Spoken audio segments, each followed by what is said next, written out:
take away from the game last night, Plasky. Oregon, 489 total yards on offense, shut down Oregon State on defense. This is an Oregon team that's going to go to the Rose Bowl. They're going to not only beat Ohio State, but they're going to beat them enough that people are going to think Oregon might be the best team in the country at the end of the year. I'm serious. I took away from it LaMichael James. I mentioned his name yesterday, and Mariotti tried to poo-poo it, but he had a great game, came back in after being knocked around, came up with a big play at the end. Oregon recovering from that disaster at the beginning of the season, have ended the season with a good feeling and a good coach in Chip Kelly. I don't know if they're the best team in the country, Bill, but Oregon, a very dynamic team, a lot of fun to watch. They will beat Ohio State, continuing this Big Ten mess that we see every year in the postseason with Big Ten. Blunt last night, though? You had to feel good for him coming back and playing that type of game. Maybe a little bit over the top, that celebration, but yes, I guess deep down you got to feel good. Right. All right, let's move on. Original starting tailback this season, LeGarrette Blount, played last night for the first time since sucker punching that Boise State kid 3 months ago. Blount rushed 9 times for 51 yards and a key touchdown as Oregon won and earned the right to go to the Rose Bowl. That was a big game, Wilbon. You happy for Blount? Yes, Tony, I am. I mean, I thought the penalty, while I was calling for a penalty like most everybody else, when that incident happened in the season opener, I thought max 5 games. I didn't think it needed to go on this long if his coach was satisfied that he had shown adequate contrition. Now, that happened a few games ago. Right. I'm happy that he was able to contribute to this. And I know that Oregon State has not been to the Rose Bowl in 1964. When you go to a school like Northwestern, you understand those whole decades without going to the big bowl scenarios. But I found myself rooting pretty much the entire year for Oregon and additionally for LeGarrette Blount. In a very weird irony, this win by Oregon helps Boise State, who we just talked about where the punch was, because it makes it more probable that they get into a BCS game since they actually beat. I apologize this to some degree to Michael Vick. I understand the crime is nowhere near what Michael Vick's was. But this kid took his punishment. He took it quietly. When he got the opportunity to practice with the team, he practiced with the team. He did not complain.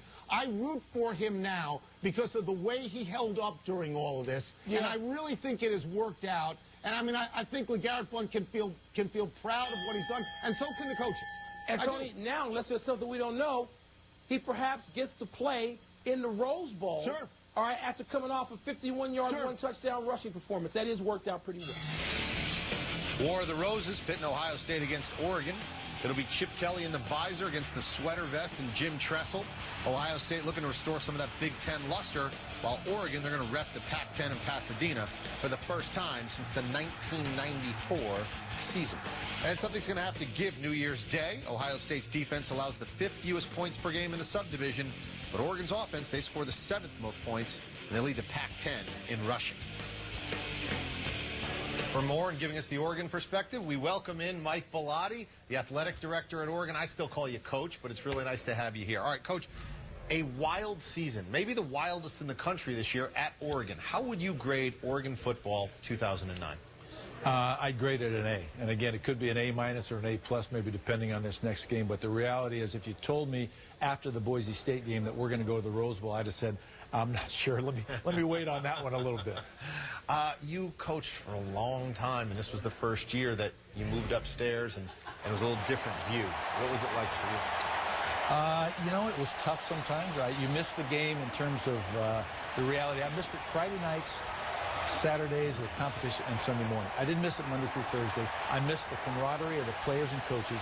They're family, and you know those guys. You recruit everyone, and you signed every one of them, and you want to see them grow. And it's hard when you step away because you're gone, not forgotten, but gone. Clearly, when was it the toughest for you? Like what moment, what game, what decision? Actually the Boise game was the toughest because we didn't play well.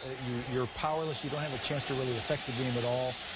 But very proud of Chip Kelly, his coaching staff, and that group of players that stayed focused, that did what they needed to do. They got better every single game of the season and found themselves from the debacle, the lows of the Boise State game to now the Civil War and playing in the Rose Bowl, which is a tremendous accomplishment. And sort of the personification of that was LeGarrette Blount, who was suspended after the Boise game, worked his way back onto the team and scored a touchdown in the Civil War, which helped propel you to the Rose Bowl. What goes through your mind when he leaps into the end zone and scores a touchdown?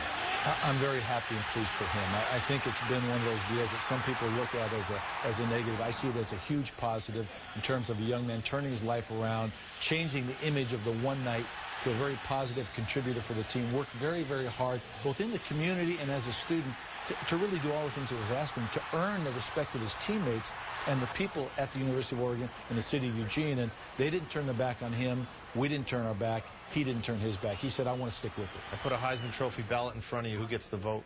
Toby Gerhart, no question. A little Pac-10 love there? Well, not just Pac-10 love. I think he's been the most consistent player across the nation year-round. 200 yards in our game. I mean, I got to give it to him on that. But he has done it every game, and he's helped a team that I'm not sure would be there except for him. Fair enough. Coach Mike Bellotti, now the AD at Oregon, joining us here on College Football Live. You can see the Rose Bowl game presented by Citi, January 1st, 4:30 Eastern on ABC. And then on the 7th, it's the BCS National Title game. That's also on ABC. So a lot of talk on the Rose Bowl, Andre. You have Ohio State, you have Oregon. Take a look. What do you think? I think it's a great matchup. It's going to be one of the more entertaining bowl games during this bowl season. But I like Oregon in this one. You talk about a team that finished hot. And first of all, I got to go back and tell you how much I admire Chip Kelly for how he handled the Boise situation and the team responding to that and bouncing back. It was phenomenal. They finished the season hot. I think that as coupled with Ohio State being off for so long, they tend to struggle, and I think Oregon's going to win this football. Majestically placed between snow-capped peaks, breathtaking cliffs, and beaches, it is a giant gemstone set in the rich and fertile Emerald Valley. Win the day.